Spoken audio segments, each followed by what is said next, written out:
Today's God moment for desperate reality is a tough one. It's the pain and the sin of pervertedness, of molestation. Maybe that's you today.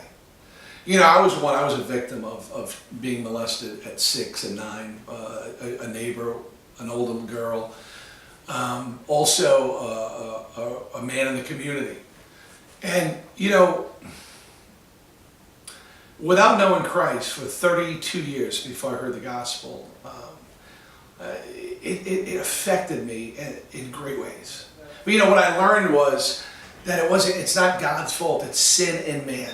It's just we battle not with flesh and blood, but powers and principalities. You know, I didn't know Christ. I didn't know anything about God.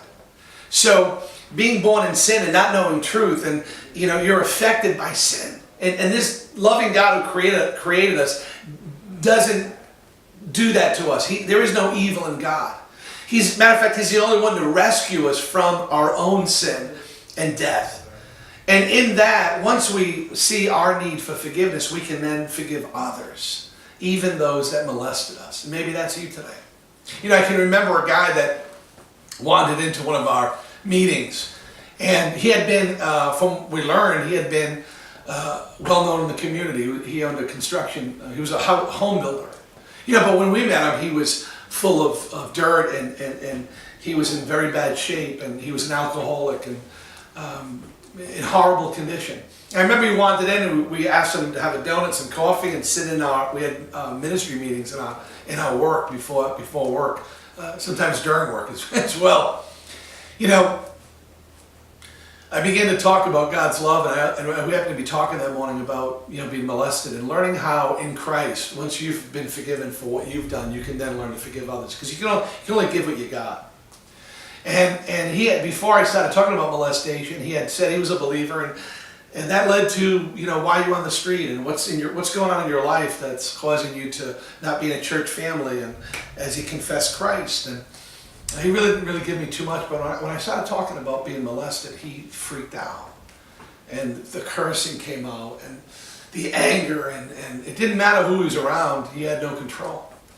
He hated this man, and he began to say, well, I'm going to kill this guy. And it come to find out, at 6 years old, he was molested.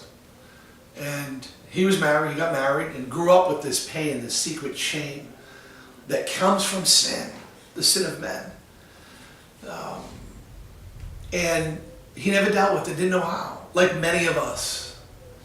And you know, it manifested with his relationship with his wife and his kids, and the only comfort was the alcohol. Not being able to be forgiven or to forgive is torment, and it's pain, and it's meant, because Satan comes to seek, kill, and destroy. He hates God, he hates God's people, and that's why we've got to come to know this Jesus. And he lost everything. He lost his business, he lost his family, and here it was many years later on the street. A man who once had a home and a family. Not that those things mean anything without Jesus Christ, because they don't. But the alcohol is not the problem. The root is the problem. The root of unforgiveness and bitterness and sin. And we talked that morning. And I don't know where that man is today. But I know that he heard. He heard that he needed to forgive in order to be forgiven. And Jesus says, you must forgive men their sins, or I will not forgive you.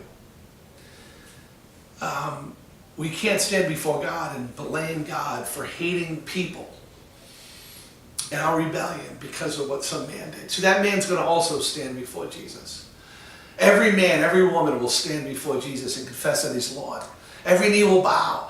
And at that moment, will it be, I've sinned, Lord, I've been sinned against, and I'm no different than the guy that molested me. I've hated and been hated. I've been jealous. I've been wicked. I've sinned like everyone else. That'll be the conversation. And did I receive and believe in Jesus Christ for my sins and learn to be free? That'll be the conversation. And those that reject Christ and stay in their hatred and their bitterness will suffer eternal punishment. But it's not God's will. It's not God's will, man. He's the only one that can forgive us and love us and accept us and redeem us. And what was done against that man, molestation, is often, it leads to pornography and pervertedness and shame and guilt. And I lived in it all my life, being addicted to pornography. Hating myself. The things that I did, I couldn't stop doing. It's like Paul said, that the good I want to do, I don't do. The thing I hate, this I do. Who will save me? Wretched man that I am. That was the apostle. Well, I didn't know that at the time. What I did hear was the gospel, that Jesus Christ was God and he loved me and died for me. And I wanted that. And I raised my hand. It wasn't I saved myself. I heard the message and I said, I want to be forgiven. And God was faithful. Maybe I didn't believe right away, but he was faithful to save me. He says, anyone who calls on the name of the Lord shall be saved. I did that and he saved me 6 years after that. I'm just grateful. You can be forgiven of every dark deed.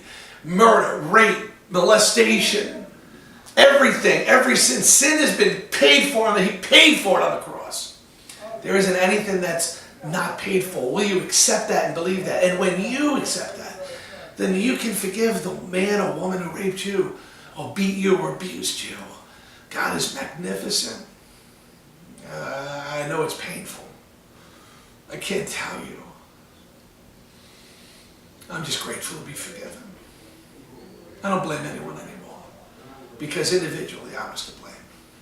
And yes, the ones that did heinous things to me, they're also going to be responsible for what they did. But no longer am I identified by what was done to me or what I did.